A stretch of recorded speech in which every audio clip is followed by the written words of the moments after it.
If you have been considering having a walking pad or a treadmill desk for your home office, I'm going to share with you my experience with the Bulapeach Treadmill. Back in June of 2024, I purchased this treadmill to be shipped to my in-laws' house. I knew that I was going to be working at my in-laws out of state, and because the past 2 years I've been using a treadmill desk, I realized that I need to have a treadmill when I'm working. So I'm going to share with you the unboxing. I will let you know that the video quality isn't the greatest. I apologize for that. And then after that, I'm going to share with you what I really enjoyed about the Bulapeach treadmill. And then I'll also share the things that I was a little bit disappointed with. So I hope you enjoy this video. The brand new treadmill that we're going to unbox.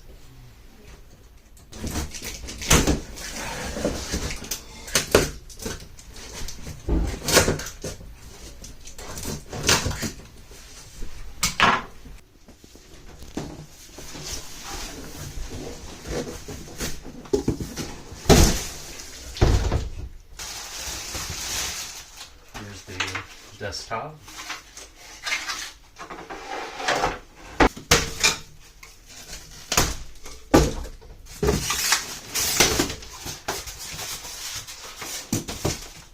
Up here is going to have the screen. It also has Bluetooth speakers. I'm interested to see how well those work. All the different plugins and other gadgets to make sure that it works.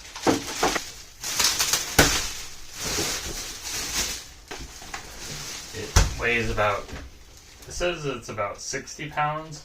So one of the nice things is that this can stand up on the wall. You can store it upright against a wall. You can also store it underneath a bed or a desk. And it's for 60 pounds, it's pretty easy to maneuver it. It does have some wheels up here.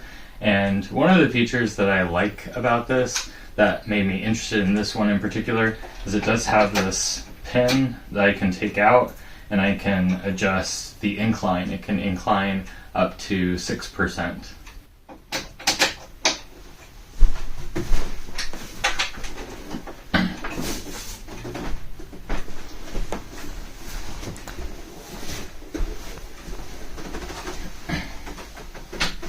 There are 3 different settings that I can use for this treadmill. The first one is to just use it as it is, where it's totally flat. It can be used as an under desk walking pad, which is what a lot of people use. That's what I use for my treadmill. You can also have these move up so that you have something to hold on to. You're allowed to run on it if you want to, jog on it. Goes about 7.6 miles an hour if you want it to go at max speed. So I can lift this up, turning this knob, and then raise it up, and then lock it in place. And it has 2 parts here. This also is where the desktop will go, and I'll show you what that looks like when it's set up. Let me show you how to put the desktop part on. You have these 2 parts that stick out, and there's this red button that you press that allows you to unlock this so that you can put it on, and you can also press this to take it off. So I'll show you how to put it on. I'm going to press the red button and then have it line up here so that it's able to be used as a desktop. It has a little feature here so that your computer doesn't slide off. If you want to have a drink, you can place that in the cup holder. It also has a feature that you could place your phone in if you want to do that. And then to take it off, you press that same red lever to pull it off, and you can use it as a treadmill to hold on to the handles, or you could push those handles in and not have it like that. The remote control is actually a watch that they give you. I'm going to go ahead and open this up. This watch, it has different buttons on it. What's nice is that I know for the treadmill that I own at home, it's this small little remote. It's easy to lose it. This is nice that you can be able to wear this and you don't have to worry about getting lost. It also has the options of, on the panel that's up here, you can change the settings. That way you don't have to use the watch unless you want to. You have to make sure that the magnet is on, otherwise it won't let you work it. The remote is this watch. It has a power button. If I'm ready to have it go, I just press this green power button. It'll start going, and it starts out at the slowest speed. The slowest speed is at 0.6 miles an hour. And I don't know about if you can hear it from here, but it is actually very quiet. It's much quieter than what mine sounds at 0.5 miles an hour. I can increase the speed by pressing the plus. So a pretty good speed to walk and type is about 2 miles an hour if you're used to using a treadmill. And it sounds pretty quiet to me overall. It can increase all the way up to 3.7 miles an hour. Actually, because I have it up at the highest, it's going to let me go into running mode at 5.8 miles an hour, which is way faster than what I would be able to do at typing. If I'm done, I can just hit stop. It'll completely stop it. And it doesn't abruptly stop, so that's nice.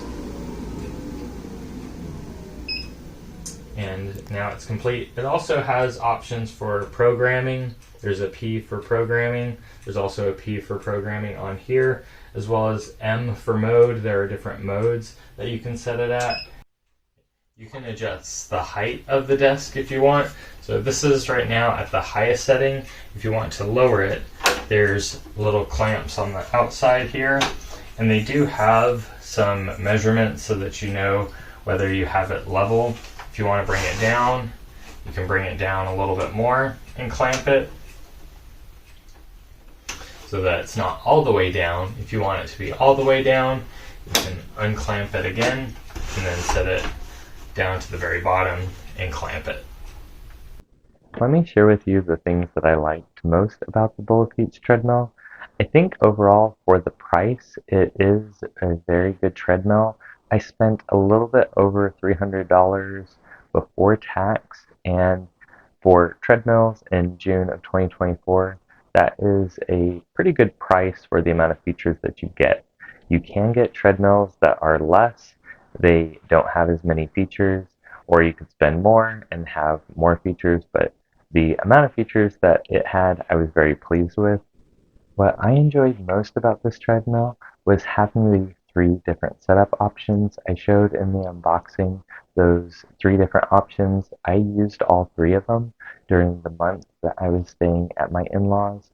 I mostly used it under the desk with a standing desk converter.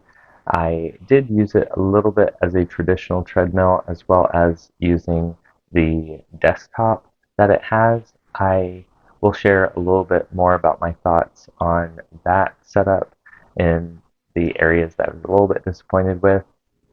The 4 features that this treadmill has compared to the one that I've been using the past 2 years at home, I like that it has the 6% incline, which I did use.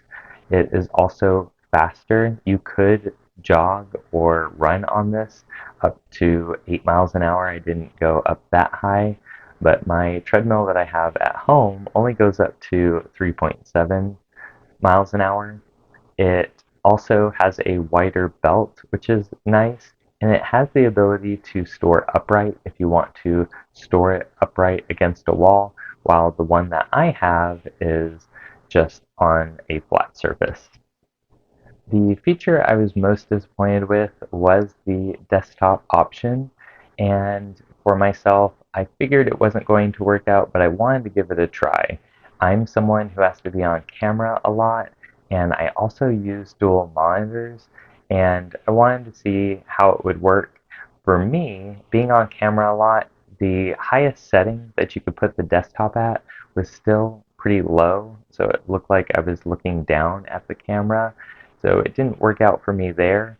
Also, it was challenging to have anything else other than the laptop. I use dual monitors. I tried using one portable monitor and the laptop, and it was a little bit tight on the desktop. If you purchase a dual monitor that you put on a laptop, it might work better, but I didn't want to go ahead and spend the extra money to have that. But if you are going to have a portable monitor, it would be worthwhile to purchase one that you can put on a laptop if you're going to use this desktop feature.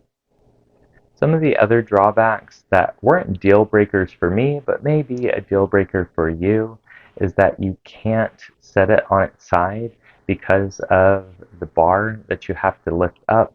You can only put it up on a wall, or you can store it flat. You can't store it on its side. Again, for me, that wasn't a deal breaker, but it may be for you. The other drawback, which for the price point isn't bad, is that it doesn't have an automatic incline. You do have to manually change that and then make that adjustments. Again, for me, it wasn't a deal breaker. Just being able to increase the incline was a nice feature for me. Overall, I was very pleased with the Bulapeach Treadmill, and I think it is a very good investment if you are looking at getting a walking pad. If you found this video helpful, please like and subscribe to the channel. If you are looking at getting into some non-clinical roles, I do resume reviews and practice interviews, as well as having a utilization review course. You can check all of those out at my website, nonclinicalcareerguide.com. Thank you for watching, and I hope to see you in the next video.